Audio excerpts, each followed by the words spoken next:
Very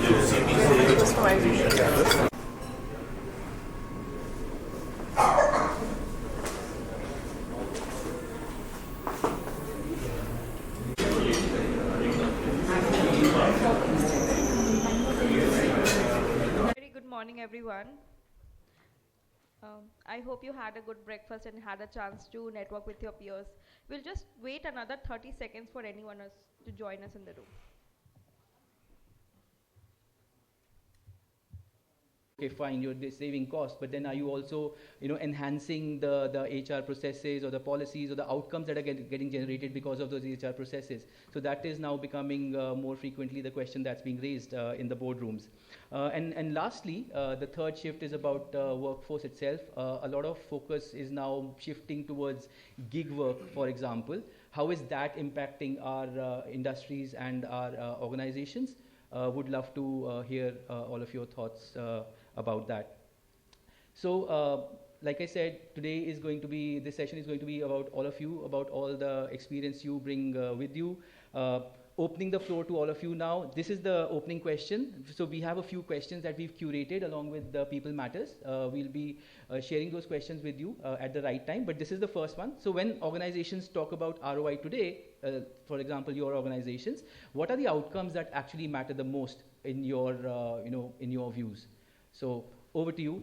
You can take a few seconds to, think about it, and then we'll just love to have that discussion started amongst all of us. Thank you so much for making time for this. Anyone who wants to answer this question?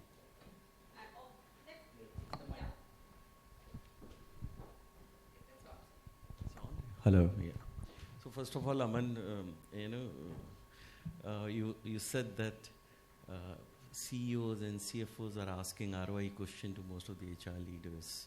There I have a little bit of disagreement. The conversation should move towards how these HROs are asking ROI questions to CEOs and CFOs. Right?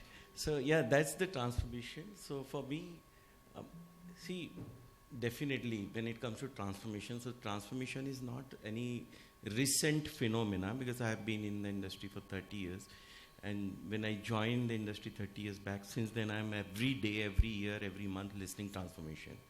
So it's a continuous journey. We have moved from where to where today. But yes, today's context, if I have to tell you that,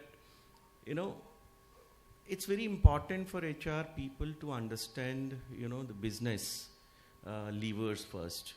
And also, so there are two things. One is, what is it that business is looking for? And then on the second side, the other side is what the people are looking for. People aspiration and the business outcomes. In the HR role comes how well you connect both. So technology is just an enabler. Technology is not something which can give you the vision, the thought, and why are you doing, what are you doing. So all those questions are human mind questions. And the solutions only the technology can enable in terms of the speed, accuracy, analytics. So if we start thinking that whatever as either we are a program delivery person or we are connecting everything because there is the anchor is linked with some business outcome. So be it any program you run as an HR has to have a connectivity with HR business. So productivity, for example. So anything and everything you are doing as an HR leader, how do you connect with your programs with the productivity in the organization, whether it is towards the manufacturing side, shop floor people, or the sales side, sales productivity. So that's one thing. People aspiration side, if you take it like today, we all know, the aspirations, it used to be a time from control and discipline side. Now it has become, we understand, people are looking for in today's world, quick solution, transparency. Actually, what I'm trying to say, there used to be days when, the organization used to evaluate people, candidates. Today, I'm seeing that it has reversed. The candidates are evaluating organizations. So, employer value proposition, you need to understand those typical aspects, that what is the value you are creating for the people in terms of the speed, transparency, growth, mindset, flexibility. So every program you run as an organization, as an HR leader, you have to see the impact, how it is giving an impact on business and how it is connecting with the people aspirations. So naming the programs, whether it is L&D, PMS, even analytics. So there used to be time when analytics used to be to look at that what we have done in the past and let's analyze that. Today it has become more predictive analysis. Can you predict what is going to happen and can you provide for solution today? Yeah. So the analytics has moved from post-mortem to prediction. So anything and everything you pick up in HR programs, if you are not able to connect it with any of the business outcome which business is looking for, then it's just a kind of headless body. So that's my thought. So ROI can differ for everyone in their organization. Anyone else who wants to share this? Yes, yeah. I would like to say business understands just one thing: what X of your investment. So now business are coming up more with what X of your, they are even looking at per FT ROI. So I think we are going to that minimum 2x, and anything below 1x is a alerting red. So that's what I understand. Yeah, so for us in Schneider, what we are trying to do is really simplifying the lives of our people so that they can concentrate on business and sell more and get a business enhancement in terms of numbers. And for that, whatever technology can support is what we are trying to do. So our aim as HR leaders is to, of course, enhance human connects, get more engagement, because with respect to engagement, the performance also matters. And in the process, how are we really simplifying the lives of sales guys so that they find everything pretty much seamless when it comes to basic processes, basic things with the help of technology. So that's one very important part that HR is playing in terms of how do we enhance the business numbers, how do we enhance productivity, and therefore how do we simplify the lives of not only employees but also of people managers. So that's one thing that we're looking at. Second is in the complex organization like that of Schneider, where we have a lot of global, local, regional, all kind of matrix that you can imagine. How do you have one system globally? Because there are managers who are globally located and their employees all across all countries. There has to be one system which talks to each other. So whether it's a bolt-on application or whether it's different systems talking or one ERP all across, it all depends on how do we integrate everything at a global level to manage 160,000 employees. So these are two things I wanted to just talk about in addition to what people have already spoken. Hi, good. Want to share what you've seen work really well in your organization from an ROI perspective? So maybe you experimented with something and it really gave you great results. So I come from a business which is a totally people intensive, and you have a lot of coming and going of people, and my ROI is totally depending upon the attrition that I can manage onto it. So for an industry and for as a newcomer in the industry, which is BFSI and life insurance, when I joined in and I first saw the figures, it was coming out to be about 80%. I thought the numbers were wrong because I never saw anything which was going beyond 20% of attrition, and suddenly here I was at a 90% of attrition, which I'm sure many of my colleagues in BFSI would agree. So that was an eye-opener for me. My biggest ROI that I see right now as an organization and as a business asking me is on attrition management, which is the biggest ask. AI, no AI, but this is something which is a manual aspect that I need to deal with from a people person, and it's a people moving organization and a people moving industry. So technology does play a very big lot. You can have people engaged, but till the time you don't connect with those people and have that connect with those people, it is very difficult to have that managed in those aspects. So I'm just looking forward to some new aspects, some new ideas that I can take away from the table today to look at getting this technology and AI also incorporated and look at the version of getting this ROI delivered. So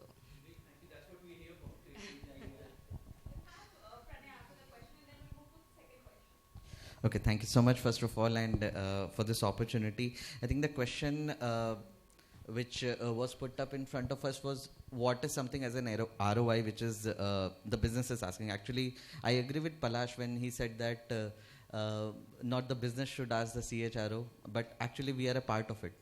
When we start looking things separately, then this question arises. But let's say we agree that all of us are part of the business. There are two factors. How do we actually see the ROI? And the most important part is, how do we measure ROI?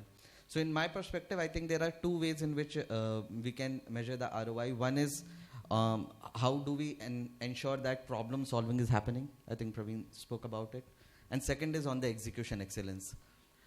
Today there are so many strategy meetings, so many connects, and I mean, like, there's so much of abundance of people putting their brains on something to be solved, but what about when you go on the ground and execute it?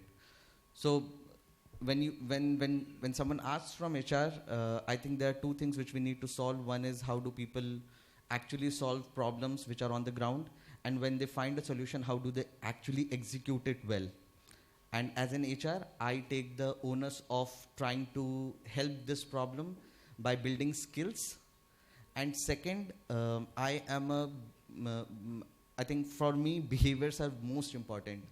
Not just the technical or advanced skills which are coming today, those are important, but I think we need to drive a lot of behavioral changes on the ground, because people get results basis how they behave in a particular situation and challenge when faced. So that is my take on the ROI part. Thank you. Shall I add something on this? Can I say something here? I think the margins are getting really, really thin, and the external environment is particularly very, very challenged. So everybody has to do more with less. And in that context, in my role, I think there are two things that I grapple with. I have to keep my fixed cost of employees at the same, but my deliverables for the business have to be 1.5x at least. So in that context, I think two things that I would love to know. How do I get my people to spend time on what is most critical, and hence can we simplify their day-to-day and, you know, get them to do only what is most critical? And second, I think if the cost remains the same, where should I be investing my money from an employee perspective? Very, very clearly distilling which roles are more critical versus the others. And I think most commonly what we end up doing is, wherever we know or we have more visibility to, we end up over-hiring there versus some of the places where we are not very clear. So if we can get more objectivity around it, a lot more data around which role is adding what value, and I think that's what I keep striving for when we are discussing, because everybody wants to get better people in. That doesn't come at the same cost. So I have to find those 20% roles which give better ROI to the organization. Second, how do I get all of them to do what is most critical? I want to eliminate anything and everything that doesn't add value. So for me, as the HR head for this organization, I would want to solve those two problems. So for OE, for example, car manufacturing, I do not approve anything to my CHRO which is less than 3x. But having said that, we are not fixated with 3x. There are many things. For example, there are small interventions like people do celebration at satellite locations. We have around 200 satellite locations. Birthday celebration, family day, various activities. There we are not very fixated on 3x, because tentatively you would not be able to measure that in the right perspective. So it is on strategic level. In some cases, of course, we would be, suppose there is an AI implementation or a digitization implementation, definitely I would like to have those figures. But if it is a different intervention, it is not necessary to have a ROI calculation required for those interventions. But having said that, at OE we do not have attrition or attendance issues. We have people working with us for 25 years, 30 years, so that is not a problem statement for us. But when we go to other locations, for example, Gujarat and other places, and we are setting up one of the world's largest single location car manufacturing plant here in Kharkhoda. So at such locations, we definitely face initially for a few months issues. But we can solve that because we can set up our own hospitals, own residential complexes. So that's not a problem statement for us. We cannot win unless the 4,000 suppliers who works with us, they are also on the same page. So that is another problem statement, where all these issues of attrition, attendance, to different aspects, there are 19 factors that we measure, comes into play, and we connect it with a concept on ROI. So that is very important. But all these 4,000 players are there at different levels. There are people who are 500 crore company, there is another 10,000 crore company, there is a 50,000 crore company also. And they also have their own tier 1, tier 2 suppliers. So how to manage that? That is why we created something called, there is another setup we have created. This is a consulting arm, which, these smaller companies, they cannot engage, for example, Boston Consulting or McKinsey. It will be too costly for them. So we have our own setup called Maruti Suzuki Center for Excellence, which he is leading. So there we support all these setups, and we have created a concept called TEI, Total Employee Involvement. There is various aspects around that, 19 factors, including the factors we shared, and there are a few more on the HR aspects, which shows that we are able to measure certain things and connect it with the ROI. So I just wanted to add that whenever, most of the organizations must have already finalized their expected business outcomes for the current year, or must be at the last leg of finalizing those. So once we are about to finalize that or have finalized that, we must link it with we must go to the atomic level and fix it for each individual's KPIs, because that will, all the small efforts, all those small KPIs will build up eventually to give you the desired business outcomes. And so this way, when we keep the end in mind, maybe we can achieve bigger goals or go beyond them as well. And coming from the cultural aspect, so earlier it was about, okay, like this company has a free Friday pizza culture in the organization. Now it is more about linking that free pizza to what outcome or what ROI that is bringing. It might be in quantitative, but more from a qualitative nature. Yeah. And also,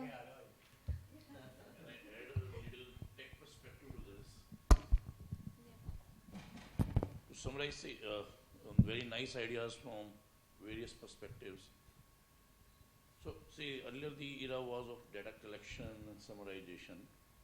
I say today intelligence is commoditized. So, what systems are giving you intelligence, which helps you to take right decisions, because you have the right dotted information with you in this AI era. That's what is the work of the technology, to bring that intelligence. So intelligence is borrowed now, not required to be created in the organization. So spend time more on decisions now, less time on building intelligence, which used to be earlier the challenge. So this is what is sorted in the last few years. Intelligence is in abundance available and very useful to take right decisions at the right time, which will bring the maximum ROI, and that's what we are trying to do in HONO. With this information, we calculate what decisions we enabled and how you took the decisions which help to generate ROI. So we are calculating, and with all due respect, 2x, 3x, no. This is 5x to 30x now. Thank you so much for sharing that. Let's move ahead to the next question. We have discussed, what are the problems that we are facing and a little bit about what we want to know from the session. Let's move to the next part. My question is, what are some friction points organizations face while trying to connect people's strategy with business strategy? What do things typically break down? Let's discuss that. Anyone who wants to share? When business strategy is made without HR intervention. So HR shouldn't be informed after business strategy. HR should be consulting before making any business strategy. So I have a thought here, since we're talking systems, and especially a challenge that we face in all multinationals is we are locked into a very large global contract, for example, for a certain system or a certain process. Talking about Reckitt, we have a global setup which was essentially for Salesforce automation setup, which is run globally. It didn't work for India. So India had to take a call that we're going to go separate, we're going to run our own stuff. And I think that is something that when I talk about MNCs, a lot of us are always faced with the dilemma of how do you break a global contract or go beyond what is a global software system process and customize for India. I mean, if you look at how consumer goods are, India is possibly one of the only markets in the world which would be 70% traditional trade. So a global setup will not work. I mean, I can't have my salesperson does not spend any time in office. So expecting them to work on a system which is supremely time consuming or does not give them data on the go doesn't make sense. So that's the call that you take, saying this doesn't work for me. How do you implement something else? Similarly, when you look at processes which are performance processes or which are HRMS data that you capture, a lot of it sometimes that's the challenge that we face, saying how do you balance, how do you go as global as possible and as local as necessary. Anyone else who wants to share a comment? Friction point for me is, I have not, but in many times I see CHROs or the HR team coming up to me and not being able to convince with data. So they would talk many things, but they would not be able to convince with a business outcome. Many times I have also seen that the impact of a activity, how that can be measured, analyzed, and explained to us is almost challenged. And also, normally we are used to challenging any assumptions. So those assumptions are also fixated. That this will help in motivation, this will help in this. Okay, give me a measurable way by which it will really happen. That does not happen. So this is one of the challenge and the friction that happens between the business side and when my HR team comes to me. And of course, there are people who are able to do that also very nicely occasionally, but that still remains a challenge to solve. Hello. Yeah.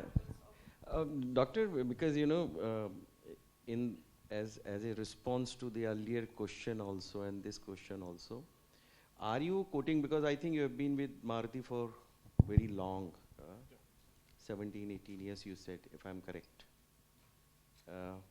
Is it you are telling these kind of problem statements specific to Maruti, or you're telling in general it is what you face? I'm talking about general, I'm not talking for Maruti here. Okay. So anyway, I think to a large extent, I would say the HR fraternity has moved to going with any proposal. I think in my experience today, people normally go support every proposal supported with data. I don't see that people, because I do a lot of discussions, people normally don't go with only basic assumptions not backed by any data. So that's my say on that. But when you say break, that's what I'm saying. When you are saying strategy, so she said that business strategy cannot be separated from HR strategy. HR has to be a partner to business strategy. But when you use the word that what breaks in between, so that is where the technology comes into the picture. What breaks? I would say, I was just noting it down. Like, I give you an example. What breaks? Have you connected individual performance with the business performance? We all know PMS is all about this. But how you are using technology, because gone are the days, and rather people in today's world, they are not ready to wait for 1 year to listen or know what their performance is. And only after 1 year, the manager will tell them, oh, you have not done well. People want to see the real-time performance today. What I did yesterday, I want to see today. Similarly, in terms of the reward and recognition, people are not ready to wait for 1 year for reward and recognition.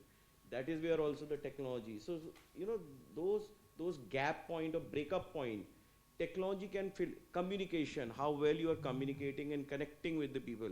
Technology plays a very big role there. In terms of, even ROI side, it's not, yes, productivity, important per person. Today, I would say how your succession planning is, how many leadership positions you were able to fill through your internal talent.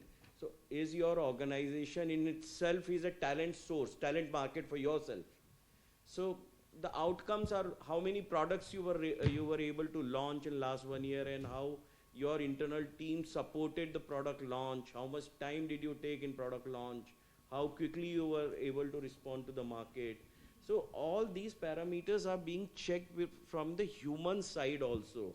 And that is the HR fraternity or the HR people in organizations are trying to convince that these are the programs which were associated with this business outcomes, whether it is innovation side, succession side.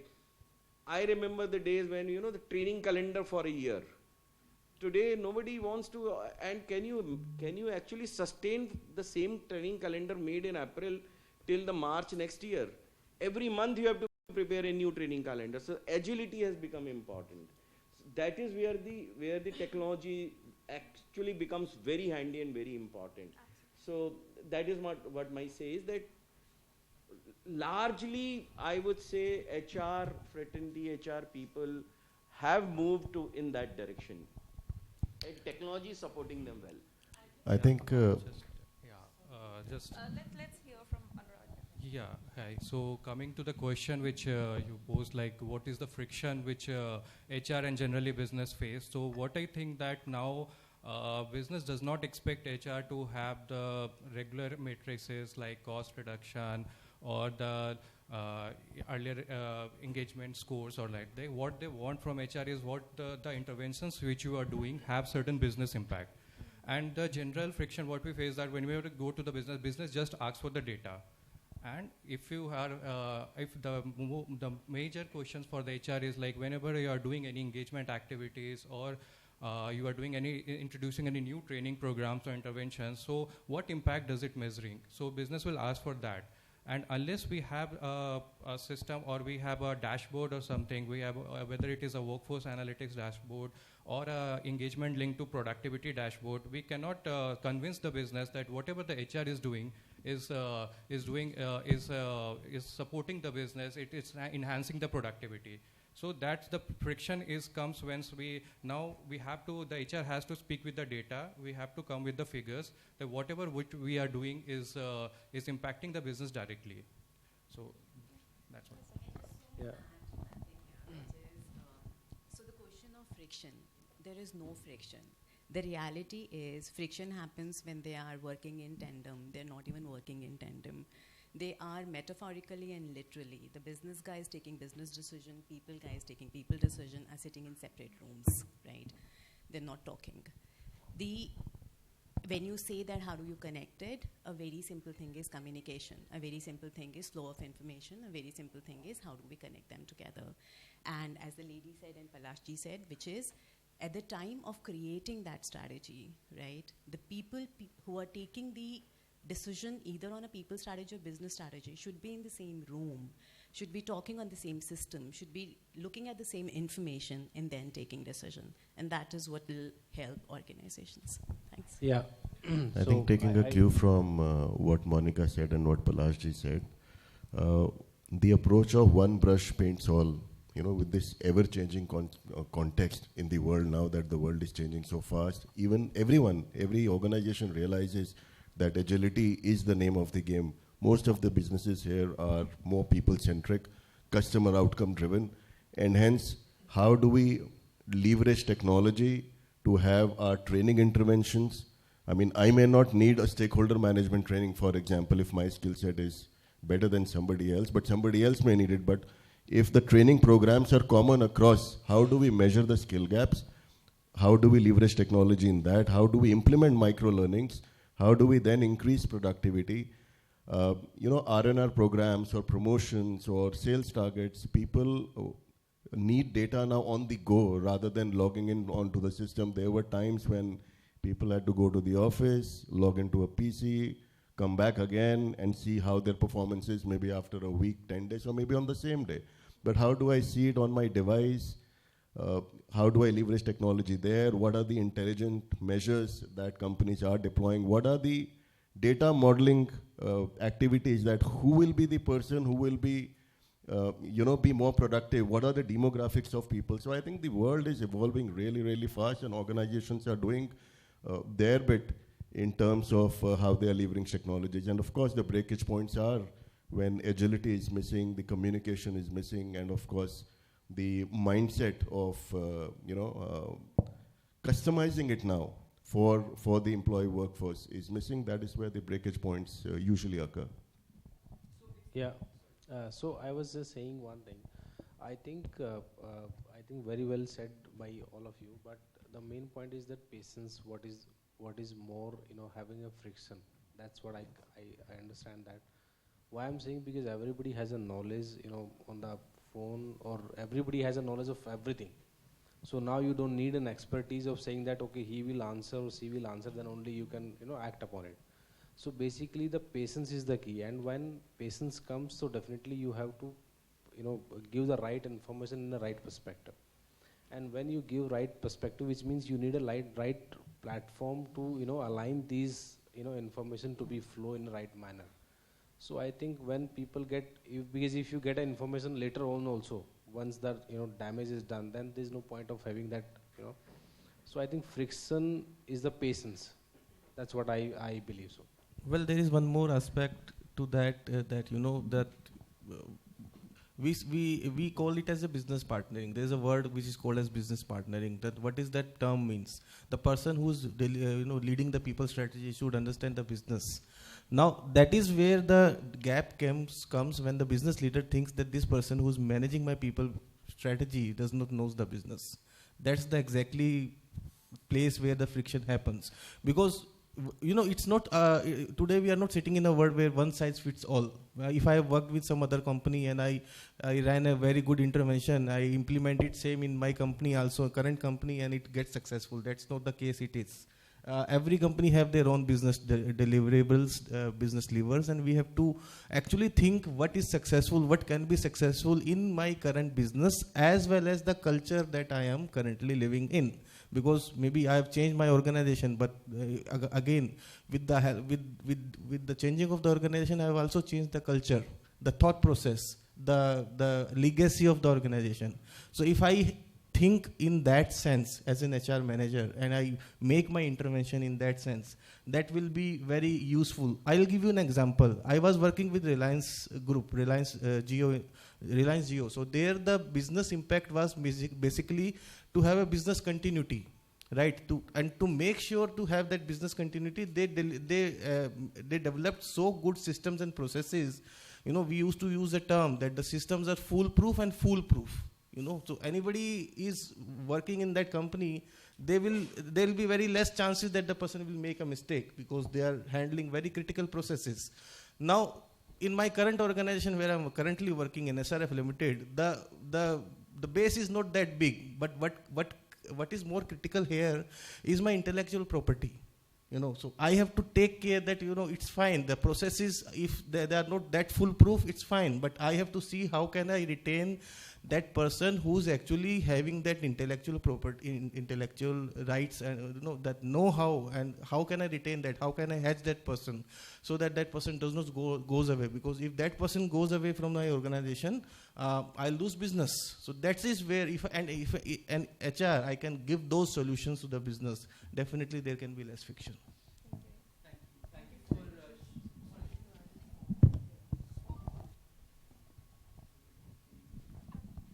The point I was making was, I think while that friction I feel is no more there, everybody is smart enough to get people together and get the strategy right in the first place. Most people have got that right. Where it goes wrong is, I think people sitting in the room who are making the strategy are fast enough to adapt. The ones below are not keeping the pace, which also means, and I'll talk more about from my perspective and take an example from my previous organization and most of what big tech is experiencing today.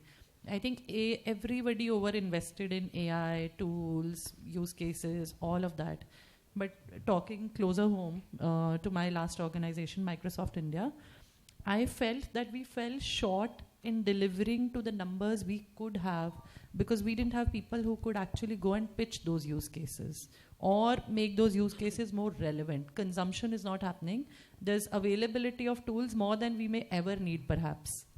But the consumption is not happening, and people who are supposed to go make it relevant are not there.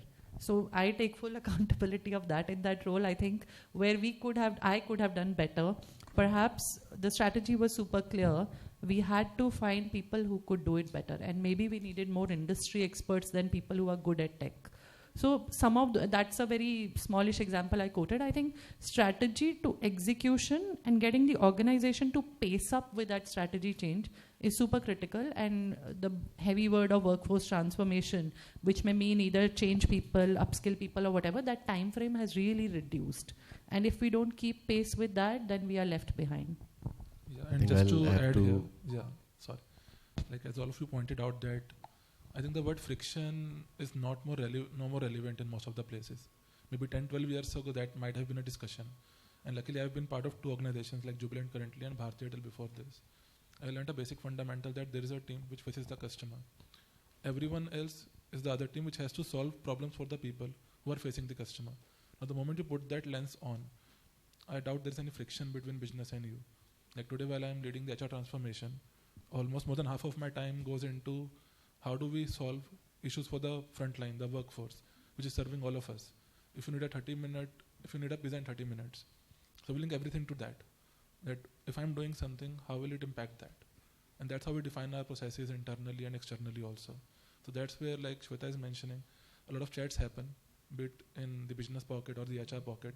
So frankly, there are no 2 pockets anymore. It's the people pocket. That how do we drive that to solve for the customer? The friction days are over. And if in some pockets there's still a friction, I think we need to introspect. Are we looking at the same picture or not? Or is it still that somebody's looking at the elephant's tail and trunk differently? So you should not use the word friction, you should use the word escalations. So the TAT, the turnaround time, is the only one thing which is creating either a friction or an escalation. So if you have given a job or you are asked for something, let it be deliverables, let it be anything around work. So if the turnaround time is not met, then probably there is an escalation or a friction, either between business and the HR or between the HR and the core HR team, means the COE. So there is this BHR who depends on the COE for a lot of things, right? So there is the friction. Friction is like, if I want to hire someone in 10 days, and if there's not happening, and there's not a communication from the recruitment business to the manager, business manager, that this is the region that I'm not able to get within 10 days, and I'll get you somebody within 20 days with that cost. So there you are able to grease that friction. You are able to mitigate that. Similarly, when on employment laws, when there is something in terms of I want this person to be out today, that cannot happen. So again, there has to be a conversation, of course the communication with logics, with validity, and with a turnaround time. So that's going to resolve that. Today, any leader emails you, you leave everything and you answer that first. You have to treat everybody as a leader, and do that answering means the response within that TAT, so that you are respectful to everybody, like the way you want yourself to be respectful. So I would like to add on that friction is not a real concept according to me. It is not friction which is there in the organizations, as Ms. Monica mentioned, as Ms. Shweta also mentioned the same. Today we are moving towards a more multifunctional agendas, multifunctional leaders, and we have seen people rising from the finance function to a CEO, people rising from the marketing function to a CEO, people also rising from the HR fraternity to become a CEO of an organization. And they are delivering equally good business outcomes out there. And also, as you correctly mentioned, Samitji, that today HR is more of a business value architect, where we are directly linking each and every activity to what value it is creating. And HR is no more a function which tracks, okay, this is my head count, this is what's happening. It's more of, okay, I'm doing this activity, this training has brought this ROI to me. This training has upskilled so many people in my organization. So now it's not just about the number of man hours, number of training hours which the people are completing, sitting in 8 hours per day in a classroom session. It's more about after those 8 hours, what behaviors are they demonstrating when they come back to their real life world to operate. And also, as Sir was just mentioning about the time filled rate, so I think in that area also we have moved ahead now. Instead of managing, like maybe if I'm working into the talent acquisition space and I'm not able to fill in a position within 2 months, I would be really fine with it. As long as in the 3rd month I bring a person who can start delivering from week 1 of starting his job. So more than time, it is the value and the impact of what talent we are influxing into the organization. Yeah, thank you. Can I add one perspective? Dr. Schlener, to address to you one of the queries, see what is happening, earlier what was happening, there were multiple systems in an organization. HR was not having much access to the data, the micro data. They were having the transactional data, but there is a lot of micro data which is generated, which is within the systems.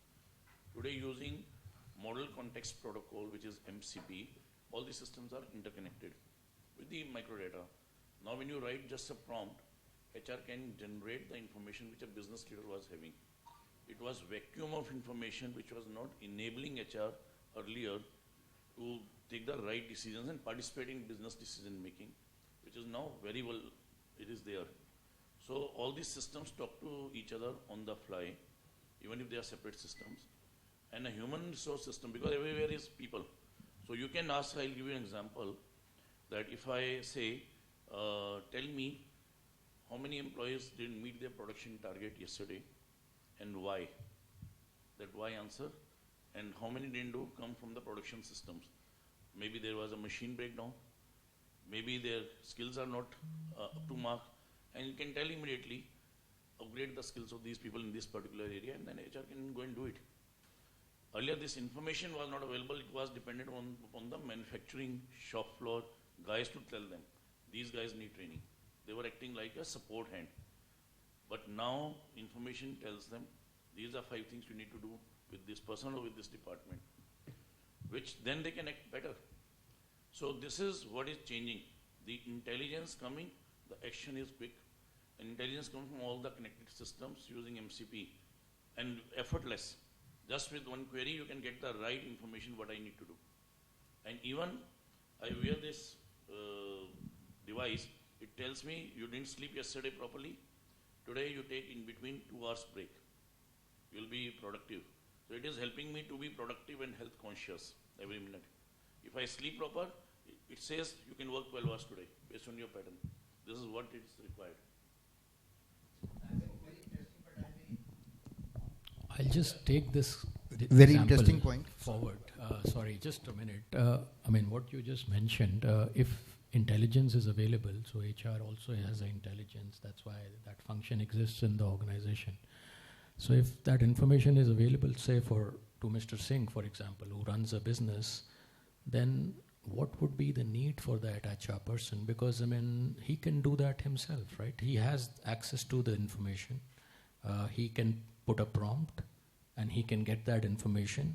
And within someone in his team who's probably a little bit having an HR mindset or a bent towards HR can just do that. Then what is the use for HR in the organization, right? I mean, just a provocative thought. And maybe, Mr. Singh, you probably think about on these terms a lot of time, right? I mean, since now that intelligence is available to you, why do you really need a HR person in your organization? Why can't you do that yourself? Very, very interesting perspective. In fact, this crosses our mind n number of times. See, CHRO is also reporting to me. Business strategy is also with me. Technically, they are supposed to work together. And as in any other good organization, we ensure that all the decisions they do through the CFT discuss amongst them. And of course, that is being done. But I will share another example here. I went to few companies on Pathedi, just next door. There are 17 or 18 companies. I visited 6, 7 just last week. Good companies, 1,000 crore companies, almost all. And the founder CEOs were with me, their respective CHRO were with me. And I asked a question, out of all these 16, 17 companies. I visited those in 2-3 days, and I could see all their data and everything. 80% companies had an issue of high attrition, low attendance in certain period. 20% companies in that same zone were not having that issue. And we have Flipkart and the various companies who do prompt hiring during certain period, also working in that area. But 20% companies were not having that issue. Only 80% were having that issue.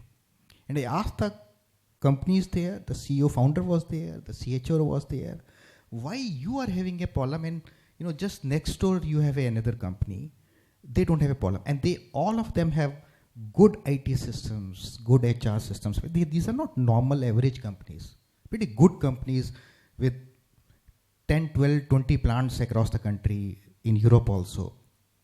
But most of them were not able to come back with a good answer or a convincing output backed with good data.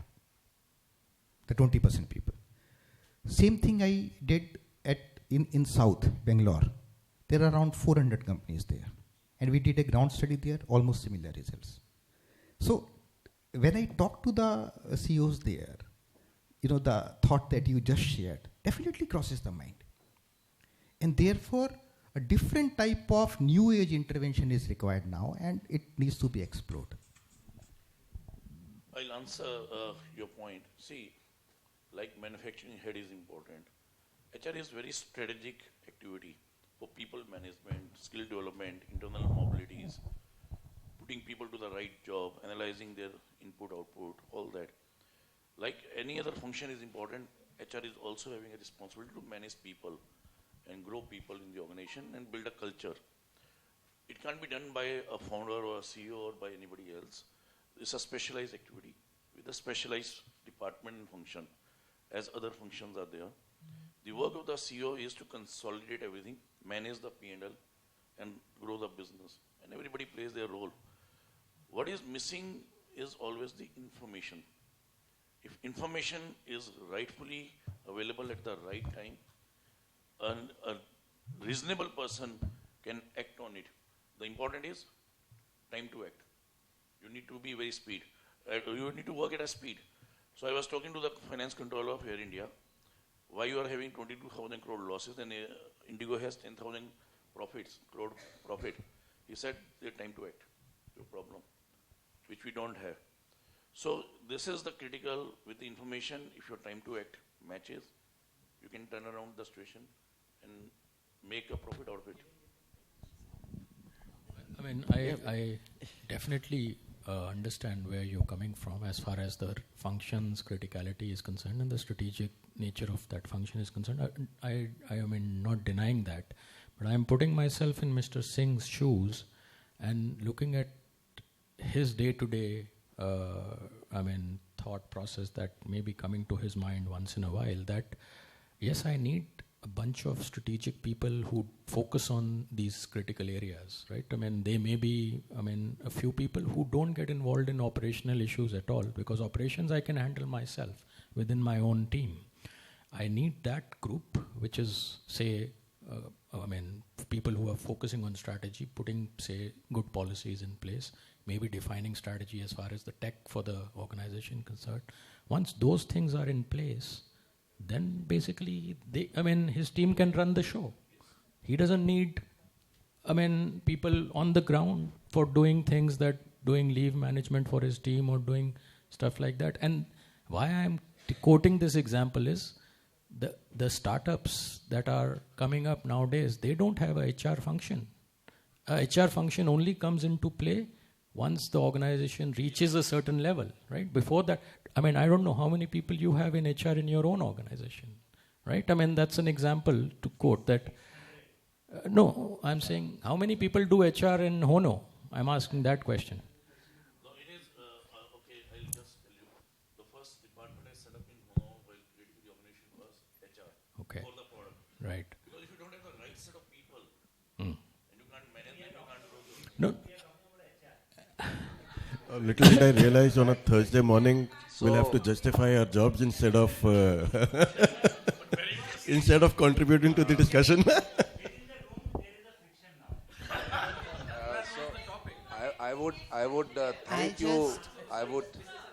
just put it across, I think on a lighter note, the coefficient of friction is directly proportional to the number of the people here.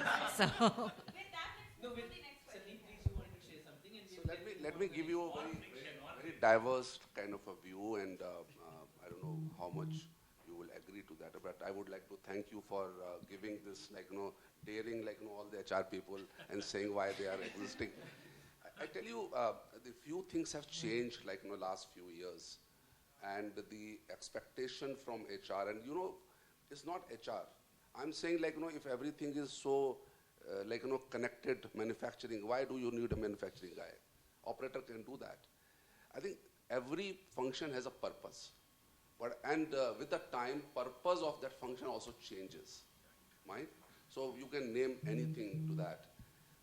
Two, three, thoughts crossing my mind.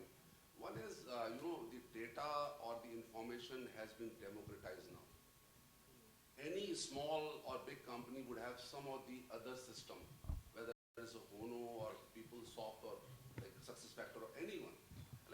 We were talking, so people are using even Workday or Oracle, something or the other would be there. What we are saying, I think 6 years, 7 years back, we used to, or 10 years back, we were discussing that how the transactional work should be away from the HR folks or the managers. Not only leave is managed by the HR, but who approves the leave? It is the manager's job. So it is a transactional job, but very, very important to run that. So these all things have gone taken care of largely. Fine, the data is also being created because the systems are there. So that is a one side of this story, which is very, very important. And what stage of maturity each businesses are, it depends on that. Some companies are struggling because they can't go for a very high-end kind of a software, so they are managing.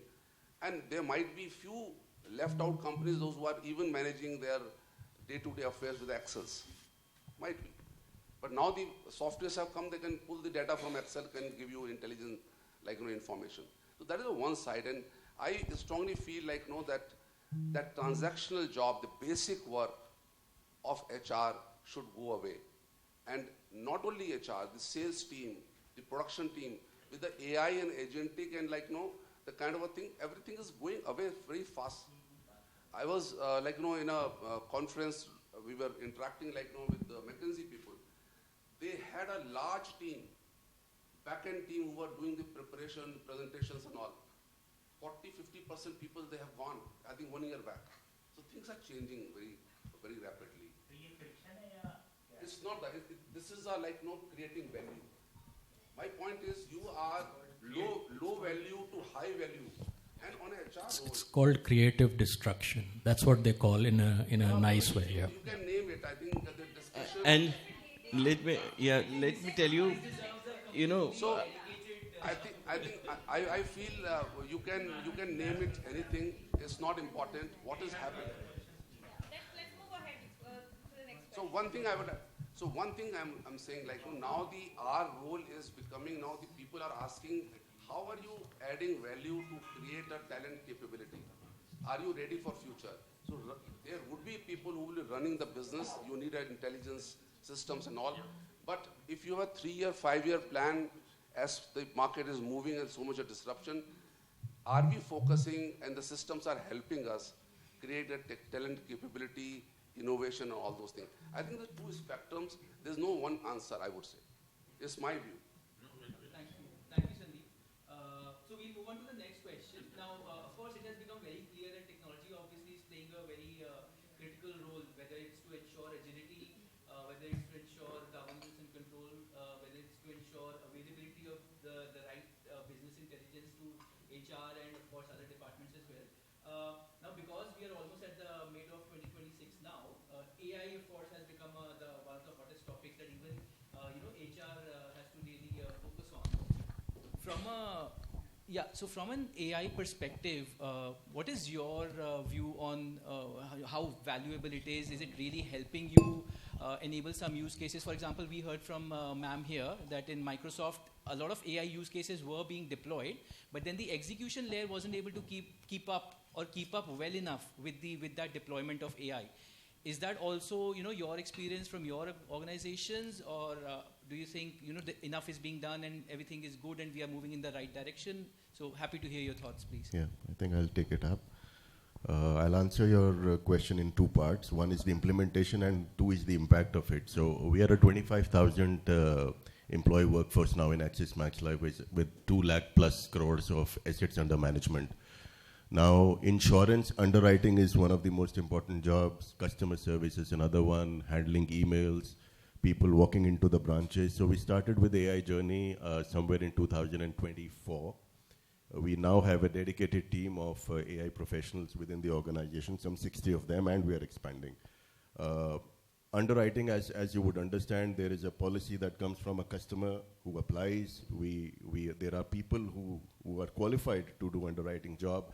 As of today, while we have 4 million policies, the customers, 40 million, sorry, 30% of the underwriting job has already been transferred to AI. What impact is it having? We are upgrading the skill sets of the underwriters that already exist. Customer service emails, 22,000 customer emails every month are being answered automatically by a bot. Only 13% get escalated where human intervention is required. In terms of phone calls, even I would not realize that 15 to 20% of our calls now are being directly managed by a bot. And that bot is answering and resolving customer queries. We have 400 locations where our 400 branches are there. And out of that, some 100 branches, remote branches, we have already converted them into digital kiosks, self-service customer kiosks. So we don't need an operations person there. Impact, of course, you can gather productivity has increased. These emails, underwriters, etc., which are bots technically, are working 24/7. Unlike an employee who would work 10 hours or 12 hours. So 24/7 productivity increased, cost optimization as well. But the HR view, while we are talking about a lot of hard measures here, customer outcomes, or the friction points, etc., what is getting not talked about more within the HR fraternity or even the CEOs is the impact of all this on the people itself. Yeah, in terms, and that's part B of your question. So while the world is changing and we'll have to adapt, and there is a big use case as far as our organization or BFSI is concerned, but employee wellness is something that is being left behind. Most of the organizations are talking about physical wellness part of it, but this change, the geopolitical environment, etc., whatever it is bringing now, the mental health of employees, which is the softer aspect of it. And hence, I think some people would agree, why would we need HR? Because we need propaganda of people talking about softer aspects of it, the culture piece of it. Because ultimately, if you have burnt out employees under stress, employees thinking something else, the implementation will keep happening, but at the same time, discretionary effort, productivity may keep going. Per unit productivity may just keep going down because in the mind of an employee, something else is going on. So what are we doing towards it? And I think the AI implementation piece has then two aspects to it. One is, of course, the implementation, which is the hard measure, and then the impact of it, which is the soft measure. If addressed properly, I think the future is in our hands then. Thank you. Deepika, you wanted to? Yeah, I just wanted to give a couple of examples in terms of capability building, which the HR team is currently doing for our sales population. So many of us would be knowing Copilot for sales. Copilot we all use, but I think there's a very exclusive use case on Copilot for sales where salespeople are kind of using it to prepare offers. And for any customer, when they are preparing offers, when they need to coordinate with 5 business units on the low voltage and medium voltage side of things, it used to take like 2 days or 3 days to prepare an offer for different products because it's coming together. Now, Copilot for Sales actually has converted that 3-day of job into probably 2 hours of job. And that is freeing up a lot of energy for sales guys to spend more time with customers, to be more available with the CXOs and, really target that population. So that's one where HR has been really working towards enhancing capability of our sales folks across the organization. The second thing I wanted to talk about is around skills. As we all know, skills is the new currency, and therefore something that we are doing as an HR community is globally around putting a full job architecture in place, which is technology enabled, and making sure that everyone's skills in terms of different skills plus competencies is mapped on the tool. And then, if you're doing a workforce planning, depending on which skill set you use, you can pick up as HR that these are the people available globally who can work on a particular project. So let's say we are going ahead with a big order from Reliance. How do people come together based on their skills and competencies to actually create a mission-based team to go ahead and have that conversation with a large customer, right? So all these things are kind of technology-enabled, skill-enabled, and therefore even in terms of workforce planning or looking at different talents or looking at personas of talents, to the point Sandeep was making, that talents are super important, and therefore how do you bring that talent together to even pursue a deal or pursue your sale in a particular sector. So I think technology somewhere has enabled all that, one in terms of preparing offers, preparing a lot of market intelligence for any customer, which just helps in enhancing business. Second is, how do you get a set of actually right set of people to come together in the form of a mission-based team to really take your business forward. And that's where HR actually comes into play, because we are actually animating all of it within the organization. So,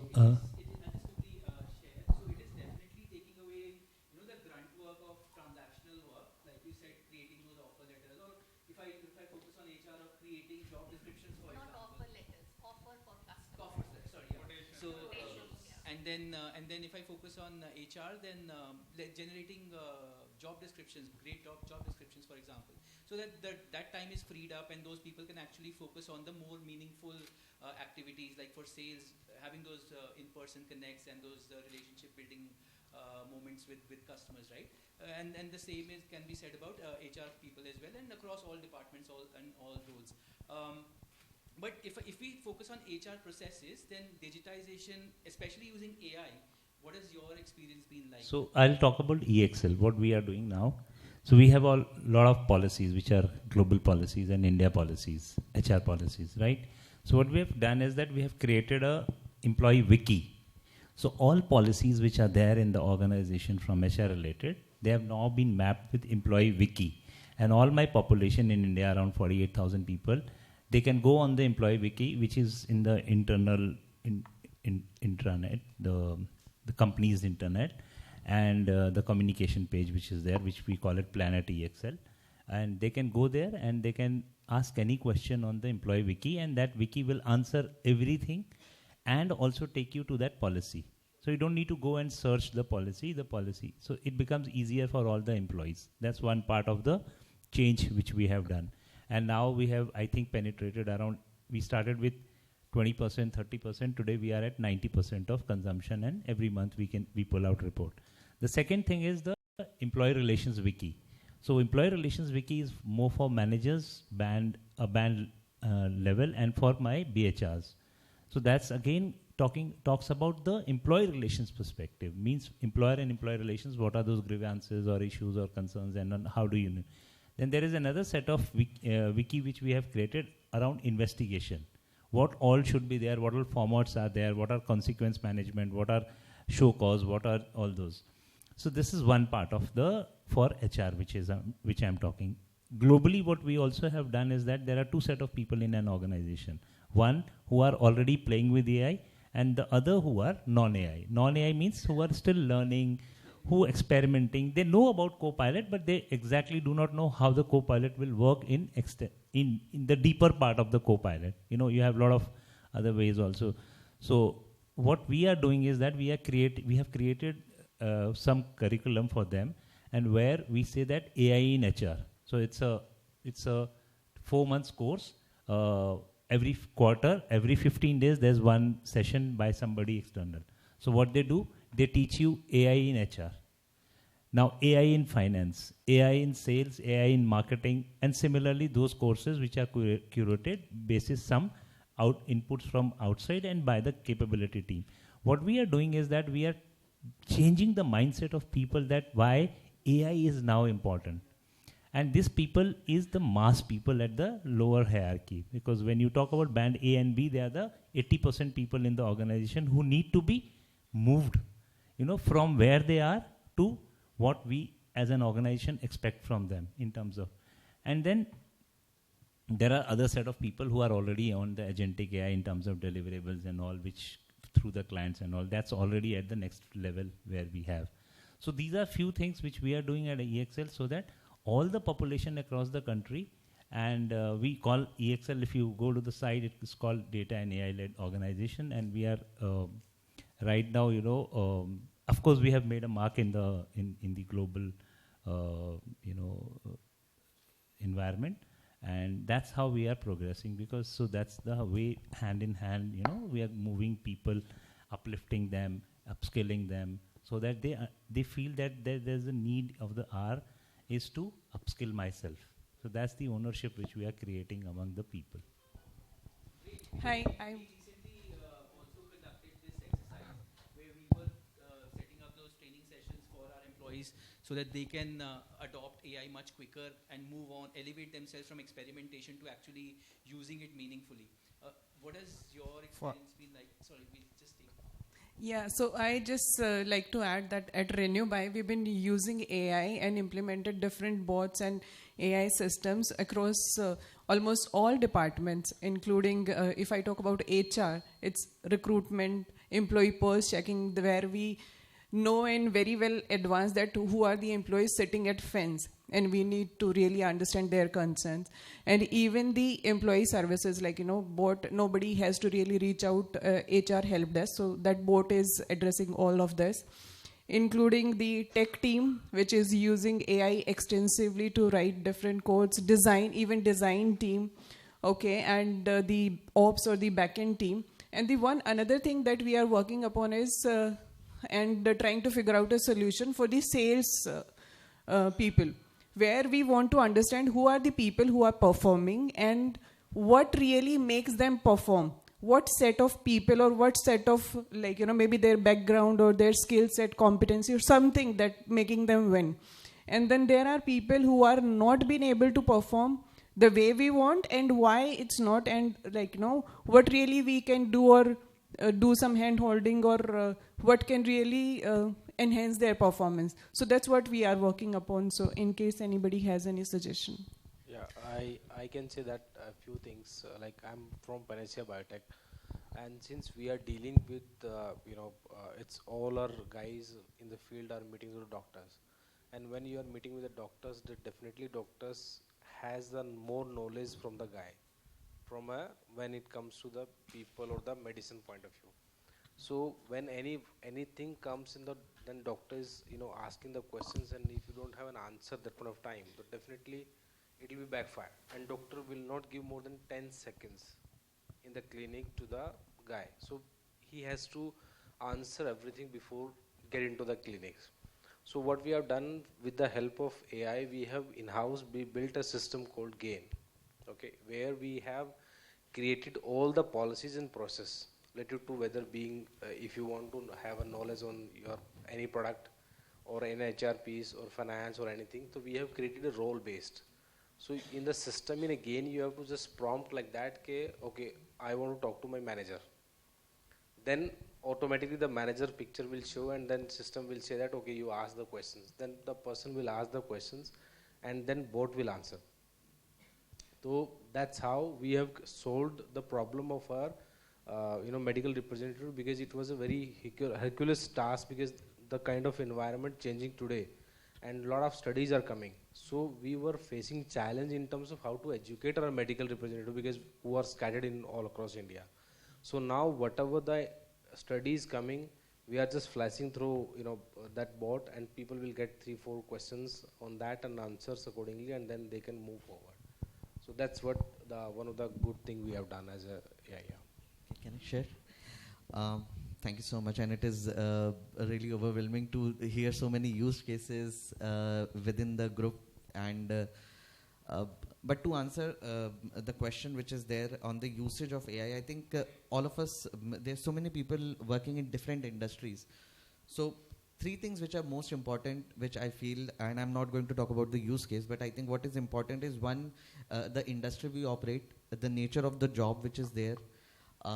We have too many data. We have factual data, theoretical data. We have so many logical data points coming up. But the point which comes in my mind, and the question which comes in my mind is, so many open sources there. How do we actually ensure data sensitivity? That is something important. Someone spoke about usage of AI, but are we ensuring 2 things over here? One is the agility of things getting solved. Second is the accuracy, how accurately it is being able to solve. Because I have used Copilot. Many of you would have used Copilot. Once you use a Copilot with a prompt, the second time you put a same prompt or similar prompt, you will get a different kind of answer. So now people are getting trained on writing prompts. So that's the kind of change which AI is actually bringing. And again, it brings a question to my mind is, we are using AI to automate a lot of generic stuff, what we are telling, or administrative things. But more important in the future would be, is AI able to actually instigate that creative thought in a person's mind? Because who has actually developed AI? It's the person, right? So it's the individual. So now, are we trying to replace individuals via AI? No, actually not. But we are trying to do something which is much more larger, is instigate a thought in them that what more can I do from AI, keeping my creativity within inside, because that is something which AI will not be able to do ever, I believe. And that's the most important thing, which brings to the last question is, how do I trust AI? And I think if someone can answer that, that will be most important. In enterprise, AI is very secured because you download the version on your servers and there is no outflow of data from that. We as consumers use the cloud models which is trained by us, but not in the enterprise. In any model, it is very safe.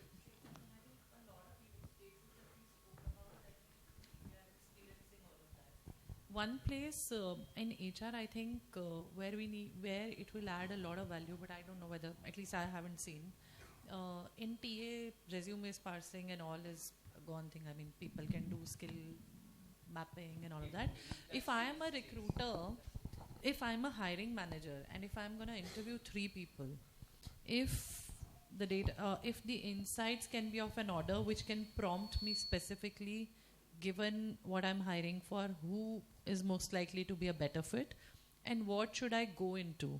So that success profiling with so much information available, if we could do, increase the quality of hire, speed to hire, and accuracy, I think that will benefit organizations greatly. That is definitely there. You can explore with many systems, and HONO also does that. See, what is happening is every day the things are moving up the value chain.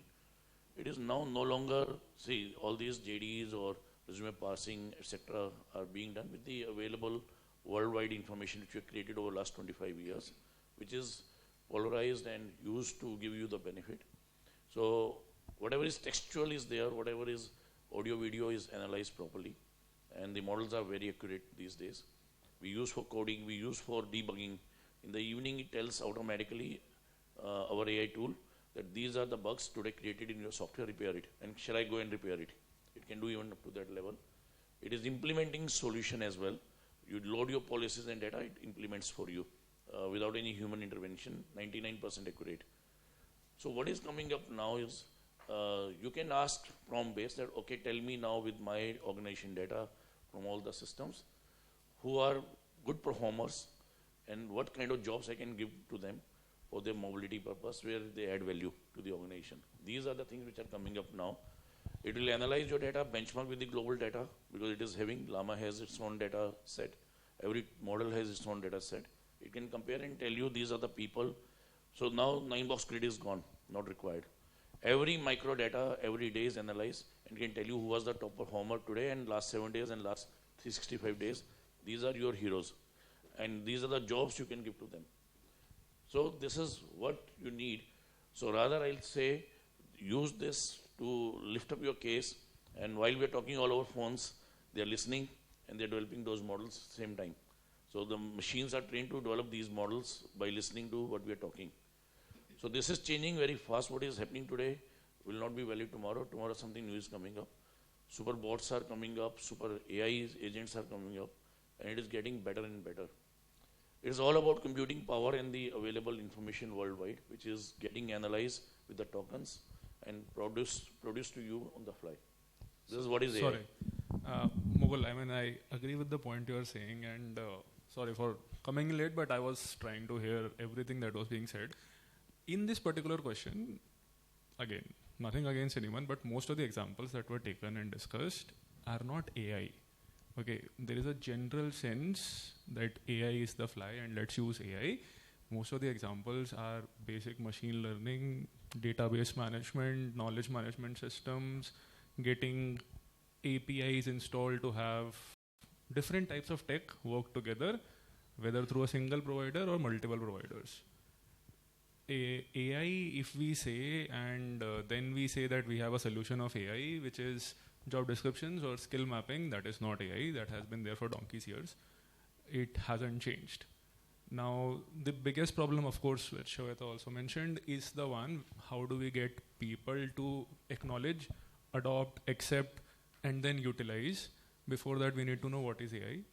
I think the biggest challenge that is there is, it's the new fancy word. Most of the things we are doing are not at all AI, but we like to use that.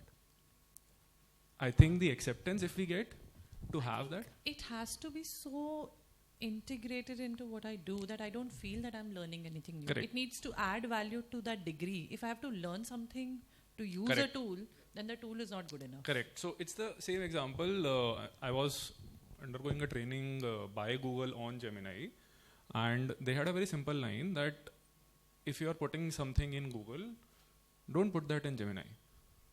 If you are doing that, you are doing it wrong. People don't understand that. Most of the queries, even in enterprise, and we do that analytics, what is our people putting? Most of the questions are Google questions, which are being put in Gemini, and you're basically using the server space to do something that is not required. Other things, email polishing. Yeah, you're using AI, but that's not AI. Presentation building, that's not AI. Quotation building, that's KMS at best. So my point here is, I heard very few examples of AI. Maybe we need to introspect into our own companies and see whether all the billions of dollars of investments and cost cutting by 10% by laying off people to make that financial case for that one-time investment is making sense, because a lot of companies have actually gone back after doing layoffs and said, maybe we did too much, we need to get people back because work has suffered, AI adoption didn't happen so quick. Just a point of thought. Very, very valid point. And I think Shweta already mentioned that challenge because she worked in Microsoft.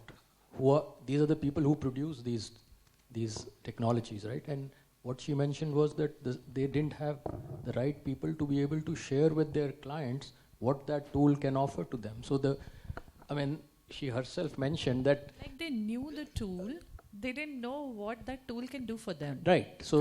But that was Microsoft's job, right? To make them understand what that tool can do for them, what Microsoft couldn't do. So if Microsoft cannot do, who are the producers of AI, right?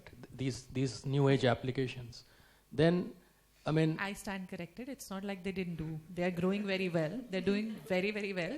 They couldn't do it at the pace they could have captured it. Yeah, correct. Absolutely. So it's the pace argument. It's the pace. So if you're going to cut 20% of a workforce to build that fixed cost, to implement AI, can you pull it back to say that 20% have transformed and ROI and productivity? No, they haven't. None of the companies haven't. Maybe 10%, but definitely not to the scale that they said that, okay, let us reduce cost, implement this one big fixed cost of AI, and we will transform the world in a year. It didn't happen. Right. Well, right. AI always need a skeleton structure or maybe the data set. We are talking about data, tables, etc., etc. But we also have to think about there are two words, a real world and a virtual world. So if we are mostly living in a real world, and how to get that data or the discussions or the activities that are happening in real world to the virtual world, so that AI can actually work upon. That's the place where AI, that's why that line comes. The data given by AI may not be correct because it may not have those prompts or those back-end information which is actually happening in the real world. And when we talk about most of the organizations, specifically in Indian context, we can see and we can explore. For example, if we have a very good application tracking system, how much people are using it to the T. We always end up sending resumes to a hiring manager on an email. AI won't know that until unless we have given entire access to AI to read our emails and etc., etc. So we have to see when we are talking about AI, we have to see how much we have made it enabled so that it can actually help us in the right manner. And that is where the people comes into the competencies of the people comes into picture, where they have to actually find ways and means to work in such a way that the data is given to AI so that it can become helpful in future. Slightly, if I may add, so I agree with Sankalp right now that today when we look at AI use cases, we do not think of the customer in the first place. See, gone are the days when we can expect somebody to log into an HCM or even a Salesforce system, learn that system, and then work as per the system. With AI coming in, we need to think at how somebody can do their job in the best possible way without learning the tech again and again. Like for us, in Jubilant, last 6 months have been a journey where we have debated a lot of use cases inside HR, business and all. Today I'm working on a bot where we simply want that not only the policies, but whatever about the employee wants to know or any process they want to know. Can the agent talk to different platforms which are there in the company and give the answer to the employee in the simplest possible way and even do the transactions for them, so that there is nothing about telling somebody, okay, go to this place, do this or that in a certain way. The bot simply takes the command, does that for the employee or the manager. Hiring, for example. Can we just envision touchless hiring for a minute? Ignore the ATS. Why do you need somebody to be aware of which ATS is there at the back end? Can the agent just take the requirement, for example, if I am reporting to Shweta, I am leaving, she wants to hire a replacement for me. She would simply give a prompt, I need a replacement for Mohit, help me with that. The bot should do the back end work of raising the old school requisitions, finding CVs. Just give her a match, okay, these are the top 3 profiles in our database. You can look at them, for instance. So that's something which is actually what happens. There are tools which are doing that right now. On the same thing, what is actually happening is when I'm hiring, I'm getting top 3 candidates with the help of any of the tools that I'm using. But when I'm interacting with them, I get to know that they have made their resume using AI also. So what is happening. That's what I'm actually meaning by differentiating between virtual and the real world. Everybody can use AI and make their resume to the best of the possible. Make my resume to the CEO. That's possible. But when you talk to that person, you have invested maybe 45 minutes of your time, your leader's time, when you have to interact with that person, and you come to know that this person does not know anything. Yeah, that's where not the very fundamental data linkage to the very first level information available. Ideally, and I'm just thinking aloud here, if there's somebody who's out there on social platforms or is accrediting so many things to what they've done in their career, if references and all of those things that I would check in the interview, if AI could do that, then my starting point is very different. Then I'm just revalidating. I don't want AI to do what maybe a cheaper resource can do for me. I think just to summarize, I wanted to summarize one thing. Yeah. Sorry, yes. Yeah. On a lighter note, I just want to summarize like what AI adoption is particularly dependent upon the type of organization and the customer basis which they are treating. Like for example, for a tech company or a tech giants like Accenture, So there for them, the AI adoption is very much important because their clients, whoever are there, they need to be, their employees need to have that AI competencies so that they can help their clients in adopting those technologies and helping them to cut the, the cost reductions or the productivity. But for any organizations like let's say manufacturing or any other organizations, the business case will be the most important thing. Like we just not need to adopt the AI just because everyone is doing. First, any organization has to find the business need. Like why? Whether it's deriving from the customer need. Let's say for an example, my organization like Maruti. So right now the customer demand is connected cars. A lot of technologies are going into the car. Now everything is very chip based, so there's a lot of AI involved. So what we have done, like we have started a startup incubator where we are promoting some startups, or we are taking some good ideas from these small scientists or startup companies who can provide us those AIs, and which we are doing it. So that need has come from the business perspective. Not just, even for the HR, that is, our customers are basically internal customers. So we need to see like whether in an organization, whether we need to have that AI really, whether that will be important. Just for an example case, I was just reading about Amazon has just introduced a AI tool called Mesh Clock. So that they are using agentic AI so that this AI can send emails, or they can do basic tasks on the base from their employees. But that has created an undue pressure on the employees, whether they need to use those tools to have those to be into the eyes of the managers. So I think that usage should be very much dependent upon the business need and actually what we need to achieve. So that's what I wanted to summarize from that. So one line summary can be, AI is a worldwide library or a worldwide buffet. You select what you want to read or eat based on your problem, based on your taste, based on your preference. There are, in last 1 hour, more than 10,000 use cases have been developed in the world, and another today 1 million will be developed. There are billions of use cases. These use cases are coming up and will keep coming up. We have to tune it to our requirement, what we need, and you will get it. So today that is available. Define your problem statement, solution, Claude can tell you what is available. So even what is the solution to the problem, you can get it very easily. So problem is the important thing which you want to solve. And I think it's absolutely great that the entire discussion naturally veered towards this point about AI and adoption, because as far as technology concerns, new technology is concerned, adoption is always one of the primary concerns. If it doesn't get adopted, then you are not getting the benefits out of whatever technology you've purchased or subscribed to. So what you heard Samriddhi at the beginning of this day say that we have launched the world's first headless zero UI HRMS site. Actually, the entire philosophy or the thesis or the objective behind that was exactly this: to bring the learning curve down to zero. Like you said, if you need to learn a new tool, then what's the point? So what we have a small video. It's a 3-minute video, and we used AI to create it. So it's not as good as a human would have made it, right? So and we actually wanted to use AI because that's like the theme of the day to a great extent.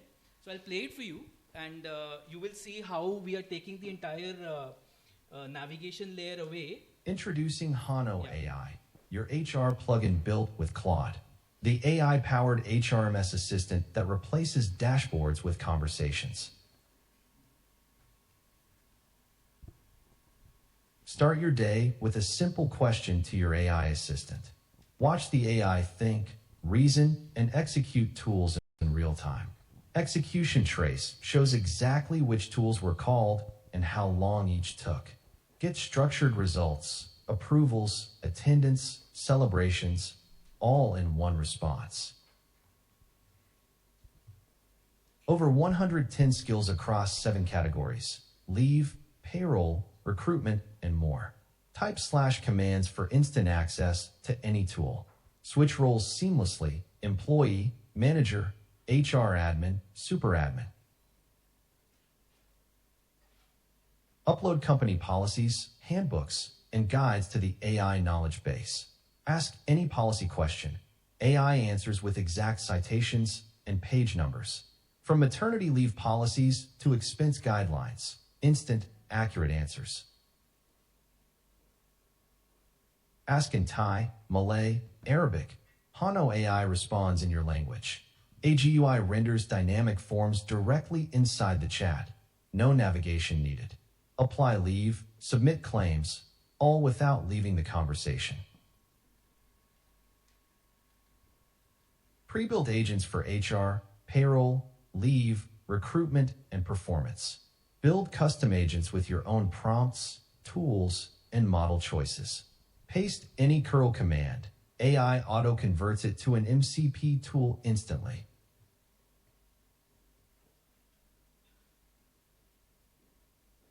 Connect to Microsoft Teams, Outlook, Google Workspace, and more. Sync with SAP, Oracle, Slack, Twilio, and HubSpot. Push and pull HR data across all your enterprise systems. Create custom dashboards with drag and drop widgets. No code required.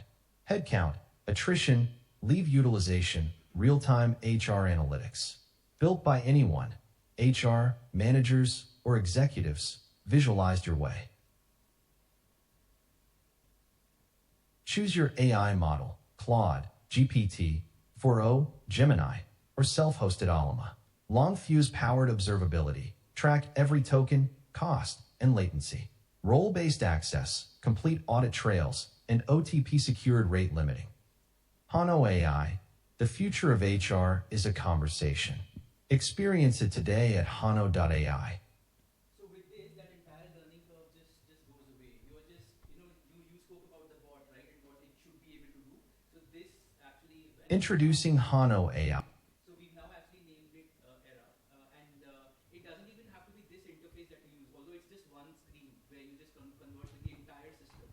You want to create goals, you can just ask it to do that. You want to get information, you can ask it to do that. You want some specific analytics, just tell it. It will build it for you real time, on the fly, live. So that's the ability that's now available.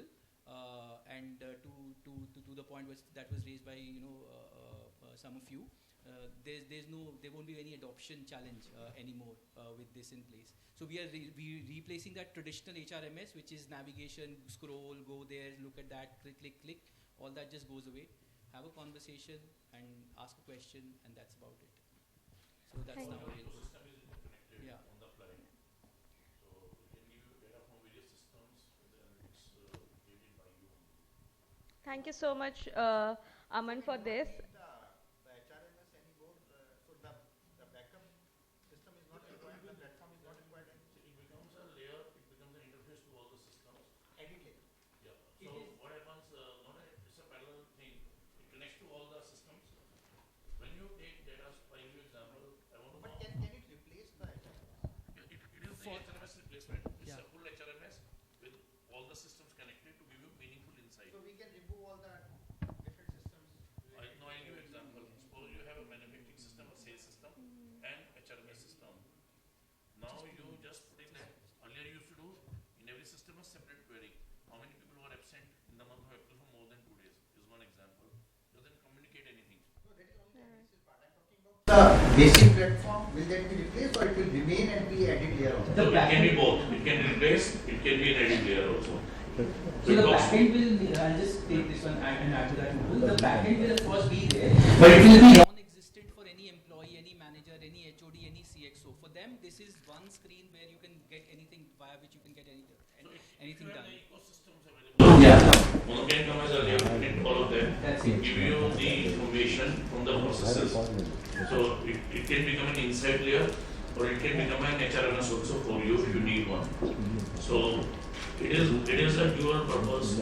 Manage all my HR department transactions, and if it is there, then manage all the systems connected and giving people insights. If you want to connect your CRM to it, you can connect it, and your sales department can just converse with this one screen and get everything done from that CRM via this same screen that the person uses HRMS or CRM, finance system, everything. This becomes your one-stop shop connect, communicate with every This is our integrated layer. Yeah. And just integrated across automatically without human intervention. With this, thank you so much everyone. Thank you for your time. We are right on time to end this session. Just a quick note, please hang on for another 2 minutes. We have a feedback session and we have a group photograph. Can you just take 10 seconds to fill this form by scanning the QR code on your screen? Send it to us, no on WhatsApp. It will just take 10 seconds, Karen. And then it's also prepared for the group photograph. Let's share it. We don't have that.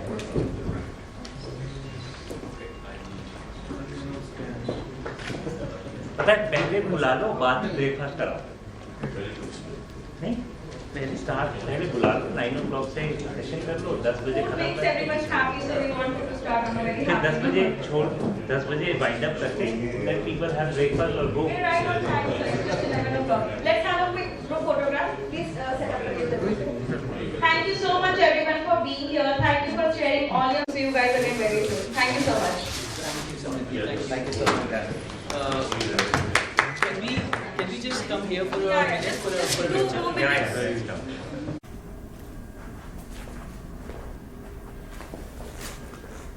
Yes, sir. Yes. Such man, ma'am. Yes, wait. Monica, you know what's important? You don't know. Monica,